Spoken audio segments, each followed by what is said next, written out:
बस आपको मानती है और बुद्ध भगवान में अपनी आस्था पूरी रखती है। और जब जितना भी उनका आज तक हमने राजनीति का जो वीडियो जैसे भी समाचार पे या अखबारों में जैसे भी देखा है, अभी तक वो मंदिरों में नहीं घुसी हैं। दो बातें लागू होती हैं इससे कि मंदिर में भी नहीं जाती हैं और इधर बौद्ध धर्म भी नहीं अपनाती हैं। उनको भी राजनीति करनी है। ये सवाल शायद मैं नेक्स्ट टाइम इन्हें दूंगा ढंग से कि ऐसा क्यों नहीं कर पाती हैं। आप बौद्धिस्ट हैं? बिल्कुल विचारधारा मेरी आस्था है। सर्टिफिकेट है? लूंगा, पक्का भरोसा है। पक्का ले लेंगे सर्टिफिकेट। मेरी आपसे कोई लड़ाई नहीं है, कोई लड़ाई नहीं। और जैसे आपने यहाँ पे बात रखी वैसे ही मैं वही आपसे पूछ रहा हूँ। तो आप जिस दिन सर्टिफिकेट बनवा लें उस दिन आप हमसे कहिए कि आपने बौद्ध धर्म अपनाया है और ये मेरा सर्टिफिकेट है। क्योंकि बौद्ध धर्म को जब हम अपनाते हैं तो हम जो एससी कैटेगरी में आते हैं, एससी से हम माइनॉरिटी में पहुंच जाते हैं। माइनॉरिटी अनेक धर्मों का एक पैनल है। बाबा साहब ने 5 पैनल बनाए थे, SC, ST, OBC, general and minority. तो जब ये जो हमें सरकारी कोटा जो मिला हुआ है, रिजर्वेशन जो हमें मिला हुआ है कि हमको इतने प्रतिशत नौकरियां मिलेंगी, वो जो सीटें हैं हमारी, वो हमसे छिन जाएगा। क्योंकि वो एससी पे रिजर्व है, वो माइनॉरिटी पे रिजर्व नहीं है। बहुत सारे लोग हैं ऐसे। लेकिन आपकी एक बात अच्छी लगी कि विचारधारा है। समाज की अगर विचारधारा ही हो जाए, अगर हम बौद्ध का सर्टिफिकेट ना भी बनवाएं तो हम पे कोई फर्क नहीं है।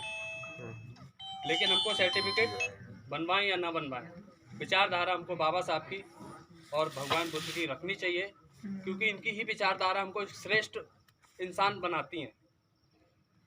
एक छोटा सा मेरी 4 लाइनें रहेंगी। किसी भी इंसान ने, किसी भी धर्म के संस्थापक ने आज तक ये नहीं बताया खुल करके कि दुख कहाँ से आता है। लेकिन एक महान पुरुष है हमारे सिद्धार्थ गौतम, जिन्होंने एक छोटी सी 4 लाइनों में स्पष्ट कर दिया कि दुख कहाँ से आता है।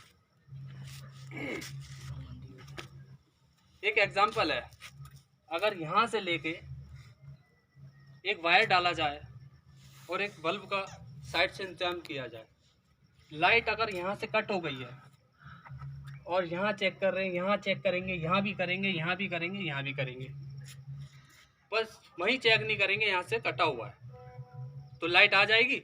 नहीं, क्योंकि हमने उस जगह पर गए ही नहीं है, यहाँ से खराब है। ऐसी दुखों को देखो, दुख कहाँ से आता है? हमको नहीं पता दुख कहाँ से आ रहा है। हम मंदिर जाते हैं और वहाँ पर मनोकामना करते हैं कि हमारे जीवन में खुशी आए और हम सब सुखी रहें। कोई कैसे कैसे ठिठ कर्म, दुनिया भर के कर्म कांड चल रहे हैं, लेकिन किसी को नहीं पता कि दुख कहाँ से आता है। छोटा सा एक एग्जाम्पल है, दुख कहाँ से आता है। मैं आप सभी लोगों को जानता हूँ, आप सभी लोग, कुछ लोग जानते होंगे, शायद कुछ लोग अब देख रहे होंगे। तो आज के बाद हमारा जो आपसे आज रात को जो नाता बना है, कल आप शायद हमें जान जाएंगे पूरी तरीके से।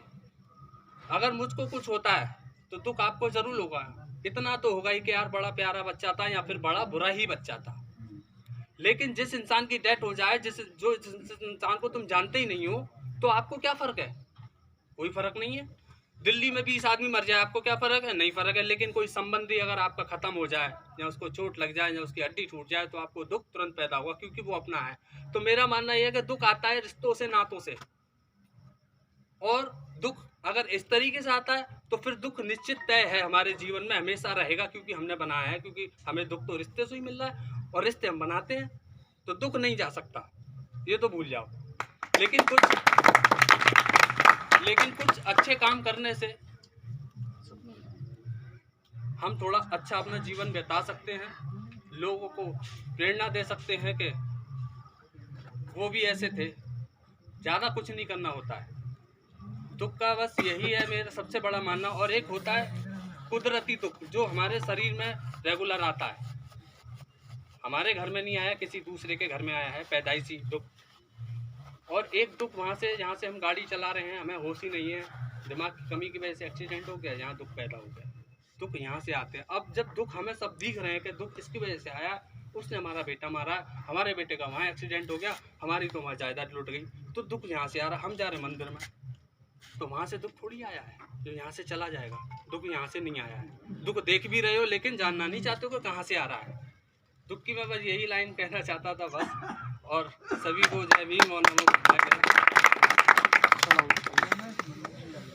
इसी कड़ी में आज की जो बाबा साहब के प्रति जो उनकी याद में आज कैंडल मार्च निकाला गया, उसका समापन किया जाए और समापन किया जाता है। जय भीम, नमो बुद्धाय।